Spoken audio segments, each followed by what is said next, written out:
Broadcasting from the business capital of the world, this is the Podcast Business News Network.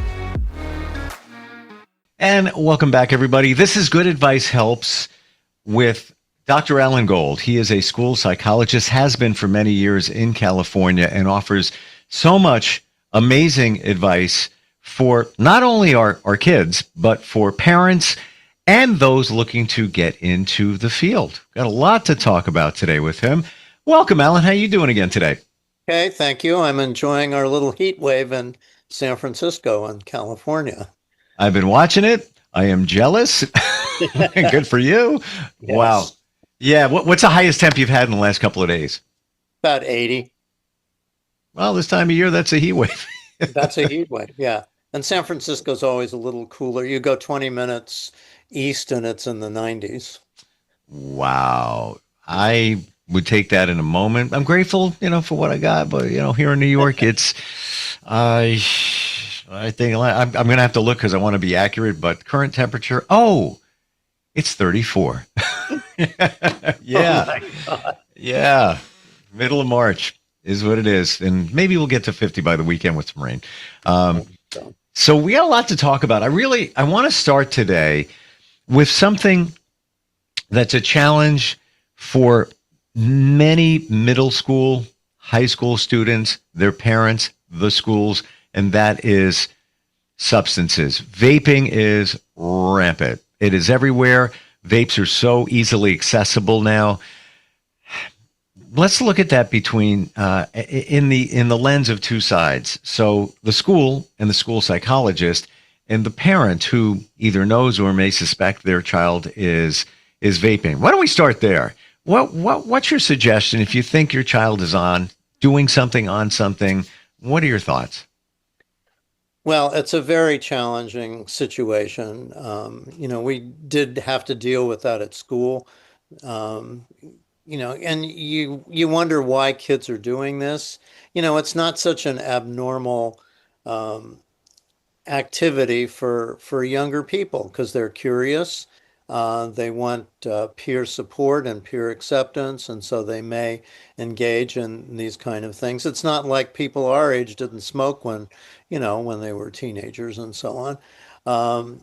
However, when parents are suspicious, they have two approaches.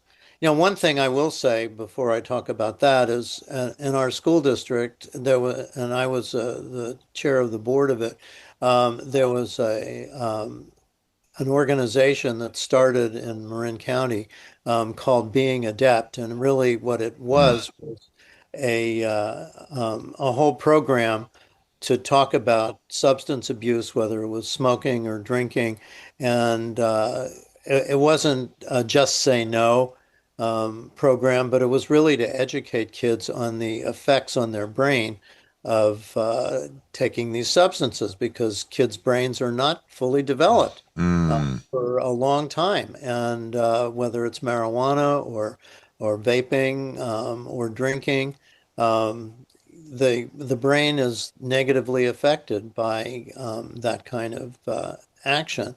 And so we did have many kids who learned not to do that. Not that they ever didn't, but at least it postponed beyond middle school. Not that it's good in high school either, because, female brains aren't developed till age 28 and males at about 30. So all of that can affect. But for parents, if parents discover or are suspicious, there's two approaches, I think. Probably the initial approach should be what I would call a softer, respectful approach. Um, More as the consultant rather than the manager. I've talked before about parents as consultants where they ask a lot of questions and try to understand the position of the consultee, in this case, their kids, um, versus the manager who's the boss.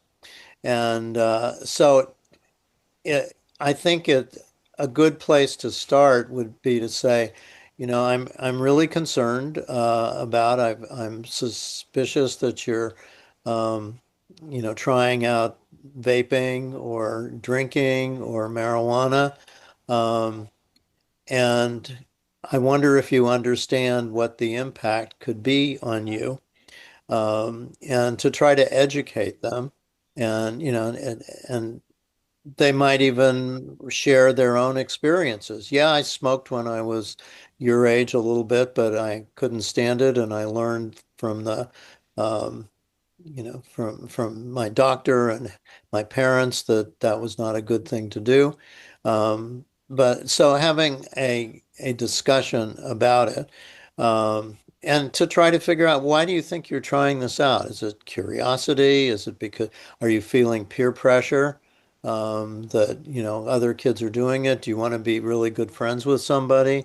They can make Mm. suggestions, or they can, and it depends again how, the and the parent could say, look, you're not going to be in trouble. I really want to have an open discussion about this with you.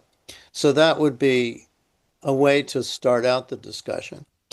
If the parents, if they're not getting any reaction, then the parents will have to be more the manager.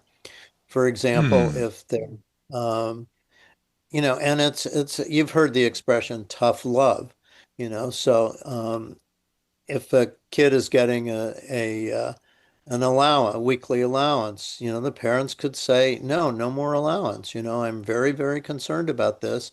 And, we'll take your phone away. We have to respond in a very dramatic way, unless you are willing to address this and talk to us about it, and try to stop. I've dealt with parents who were very concerned and put their child, whether it was video games or drugs, or drinking, make contact with a therapist who deals with addiction. And it's perfectly appropriate for the parent to say, I'm very afraid that you can be addicted. What do you get out of doing? Although I've understood lately that there are fewer kids drinking now. Um, so I hope that's true, but that Well, doesn't mean that's they're that not. that seems to be a They, trend overall, but a lot, here's the thing, and that's for adults too. But yeah, yeah, here's the thing. Why is alcohol consumption down now? Because those people are gravitating toward THC and CBD. other thing. Yeah. Right. Yeah. Yeah. And, and fentanyl, and, we have all these fentanyl deaths in San Francisco, and these are adults who are taking these. So why are they doing this? What are they trying to avoid? The obviously with a kid, it could be depression, it could be trying to get peer acceptance, could be curiosity, it could be all kinds of things. It could be avoiding doing homework, for that matter, Mm. wanting to be cool. Um, but I think parents have to be very strong with this, and they have to be able to set limits. And, I think it's harder for parents these days. When our parents knew, they kind of knew how to be parents. They knew that they were the dictators, and the bosses. But there's this ambiguity now about parents who want to be their kids' friends. Mm. And, that, but there are times when a parent has to set very concrete limits.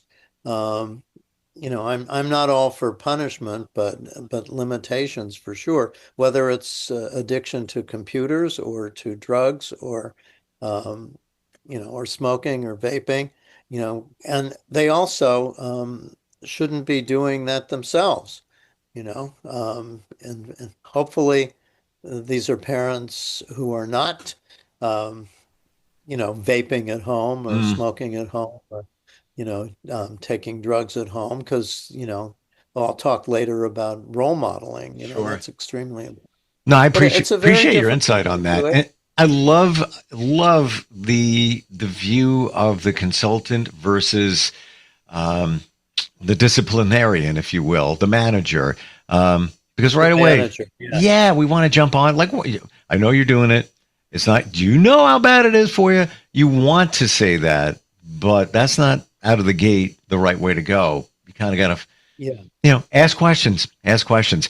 We're going to pivot over now to something we call what's really going on here. And I'm going to give you a hypothetical situation, but I'm sure many of us have dealt with it and what you think might be happening here. So we've got two eighth grade girls, best friends, but suddenly one of them has started excluding the other girl from group chats, the lunch table, hanging out. She says she's not bullying and that she just wants, quote, more space.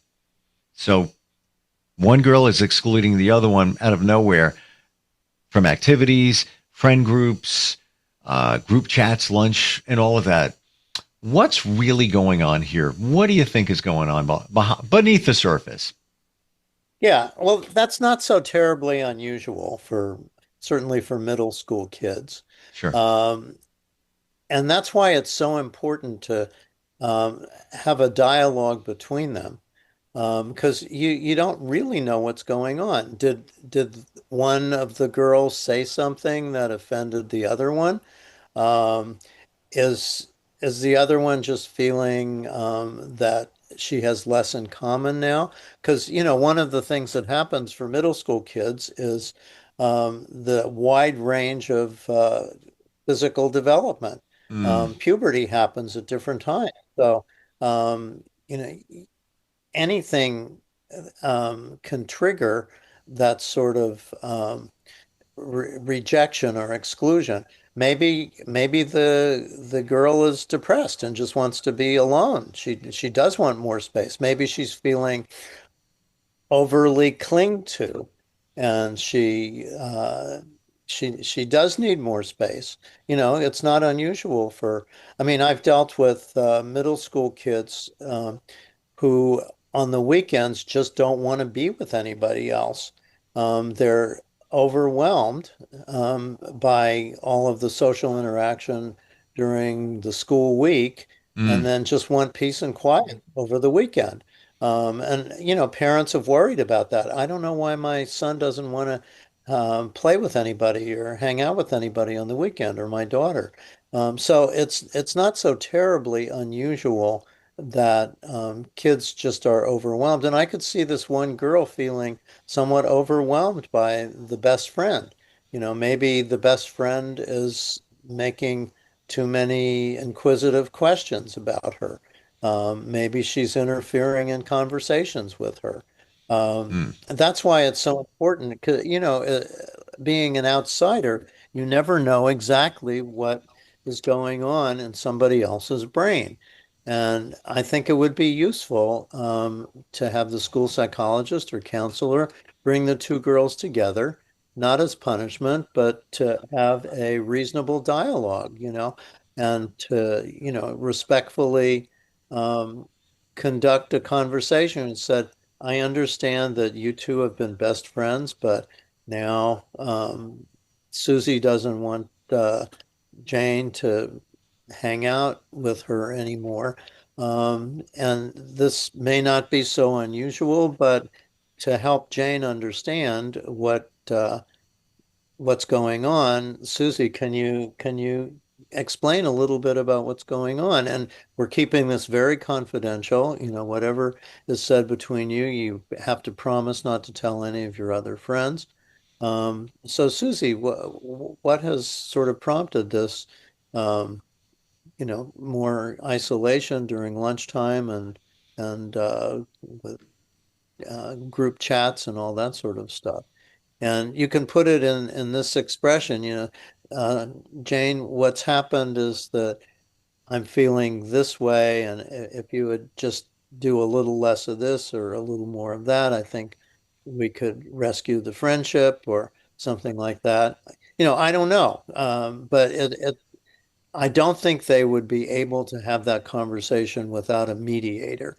mm, I think that because, they don't want to, they don't want to reveal stuff. And, the mediator would have to say, if you have something negative that you want to say, Susie, about Jane, think very carefully about how you might say that because Jane may not know what she's doing. And you may, you don't want to hurt her feelings. You've been very good friends. So how can you say this in a way that she can understand what she's doing that may want you to be isolated? Now, it may have nothing to do with Jane. It may be just your own personal feelings. Maybe you're just feeling overwhelmed by everything. And so explain that as well. So it's a challenge, Yeah. but it's what I've said many times is how important and how difficult communication is, particularly if you want to give some what could be considered negative feedback, or I like to consider constructive feedback. But, and you might even, the mediator might even start out saying, so Susie, what were all the things that you really liked about Jane? So you may, instead of starting out with the negative stuff, start out with the positive. And Jane, what do you like about Susie? And, so then with that basis of more positive um, viewpoints of each other, then it's a little bit easier to say, well, if you just wouldn't interrupt me all the time, that would be helpful. Mm. Or you wouldn't ask all these personal questions. Or I have a boyfriend now, and that's happened plenty of times in middle school. Two girls have been very, very close, and then one gets a boyfriend, and everybody else is out of the picture. So, Yeah. um, Or shifting peer groups. That hard pill to yeah, swallow for the girl that's been isolated, but it could be, yeah, absolutely. I'm hanging out with different friends And now. that's Yeah, and that's where development really can enter because when puberty hits, interests change. You might two girls might enter sixth grade playing with dolls or something like that, and then one hits puberty and Mm. then all the interests change and the other one hasn't hit it yet. Yep. And so so there can be many different reasons about what's really going on there, but it needs to be explored So let's go with to, the media. we have Melissa from Seattle checks in, instant feedback, Steve at gmail.com. She says, my daughter spends a lot of time comparing herself to kids on social media and says everyone else is happier or more popular. What can parents do to protect kids' self esteem in the social media age? Well, my initial reaction is keep them off the darn thing. But Okay. Yeah. Yeah. but That's easier said than done. A little challenge goes that's along with much that. easier said than done. Yeah. But I think for the parent to explain that there is certainly evidence that people present their most positive side. They present, you don't know, daughter, if the people that you are seeing on there are really that happy. Mm. And citing evidence, if the parents can Google evidence, is what is posted on social media, is it really the truth about people? And we know that there's so much fake news Yep. um, everywhere, whether it's adult news or political news or social media. But then I think to work on their daughter's self-esteem. What what makes you feel good about yourself? That's not comparing, that's not looking at social media. And, I've talked before about the self-esteem bank and, building self-esteem. I think it's very important. Now, maybe she doesn't feel good about herself, and that's the key. Whether what she sees is the truth or fiction. Parents need to say, you don't compare yourself to everybody else. You compare yourself to yourself. What are your personal goals? What would you like to accomplish? Mm. What makes you feel good about yourself? And to really get now, if the daughter says, "Oh, there's nothing good about me. I can't do anything," I would worry about that a lot, and I would probably introduce her to a therapist. Because if people have low self-esteem and can't build it and correct it. Now, the parents have a job too to say what they feel is good about their daughter. Honey, you are such a polite, nice person. You help out around the house. I never hear you arguing with your friends, the friends that you have. You're a hard school worker. You're good at soccer. Whatever, if the kid can't, and I think parents should do that anyway, because how the parents think about kids from the time they're very little really has a major impact on their self-esteem. So, Mm, so I think on the one hand, the parents need to um, sort of demystify what the child is seeing on social media and not have her feel that this is the whole truth. People don't want to post anything negative about themselves, so they're only posting the very best things. But that doesn't mean that all these people aren't just like you. They may be feeling very much the same about themselves, but they want to post themselves as these very happy, superior people sure. And because they know that other people. great point you bring up, Alan, in that um, Melissa's daughter may have self-esteem issues anyway, Yeah, and then social media just fuels that. And I always say this: comparison steals joy. Comparison steals joy. Um, yeah. got about a minute left. Golden tools from Dr. Allan Gold that you can use tonight, and that you had mentioned before. Role models. What do you got? Yes, I think the parental role model is so important for children because particularly the younger they are, the more they are affected by how parents act. So, it sounds like a very general topic, but, do parents really think about how they respond, Hmm. not only to kids, but to their own experiences? How do they manage anger?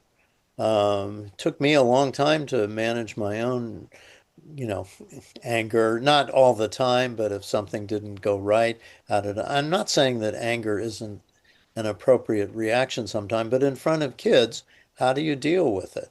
And it's not just anger. It's how do you deal with respect? How do you show respect? How do you communicate?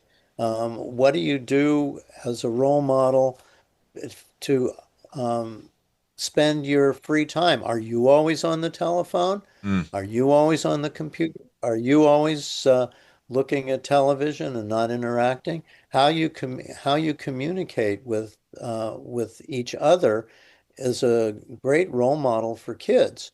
How you try challenging things, how you approach challenging things, how you deal with your own mistakes.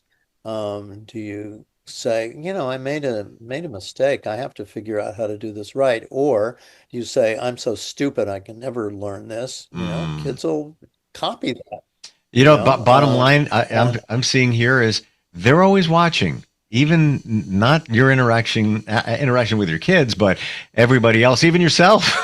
Your kids are watching yeah, and recording and recording. Um, they are definitely doing that. wow. And so that's one thing I'm very appreciative of my own parents. I didn't ever hear them arguing with each other. Hmm. They were generally um, not derogatory about other people.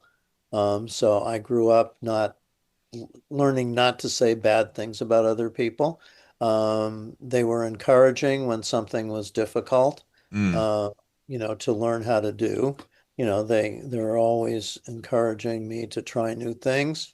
So, I think it mm, was a good role model.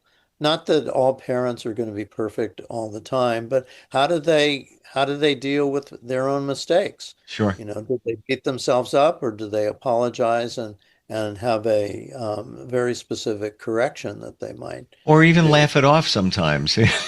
Yeah. Like, you know, Well, humor is wonderful. yeah. Like my mother was very funny, and I really appreciated that. My father, who was more serious, could be funny, and I really value that, and I love humor. And I'll bet you there's pieces of that in you, because as I later in life, I am my father. I never thought I would be, but I look back and I'm like, I say the same things to my kids. And I think a lot of us do that. Well, we have those realizations that, I just turned into my father. I turned into my mother.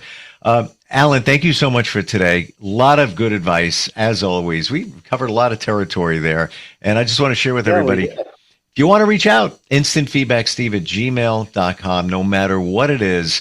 If you're having some challenges, we're here with the advice. Thank you for being here again today, Allan. You're welcome. Thank you. Appreciate Keep warm. Yeah. Enjoy the nice weather out there. We'll be right back.